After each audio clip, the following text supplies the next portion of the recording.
ইয়াসিন, তুই এখানে? আমি তো এই অফিসে চাকরি করি। তোর কি খবর বল? বাড়ির সবাই ভালো আছে তো? হ্যাঁ, সবাই ভালো আছে। আমি বাদ দি। কেন, তোর আবার কি হলো? বিয়ে শাদী করেছিস নাকি? না না, এখনো তো কোনো কাজই ম্যানেজ করতে পারিনি। বিয়ে শাদী তো দূরে থাকলো। তাহলে সাথী, ওর বিয়ে হয়ে গেছে? না, ও আমার অপেক্ষাতেই বসে আছে। তুই এখানে ইন্টারভিউ দিতে এসছিস? হ্যাঁ।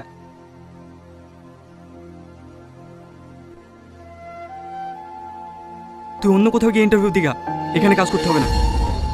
কেন রে? এখানে ইন্টারভিউ দেওয়ার পরে তোর সাথে অনেক টাকা চাইবে, আর টাকা দেওয়া হয়ে গেলে চাকরি আজ দেবো কাল দেবো করে ঘুরাবে। চাকরিতে না নিতেও পারে। তুই আমার কাছের বন্ধু বলেই তোকে বললাম, কথাটা জানে কাউকে বলিসনি। তোকে অনেক অনেক ধন্যবাদ ভাই। থাক তাহলে, আমার আবার একটু কাজ আছে।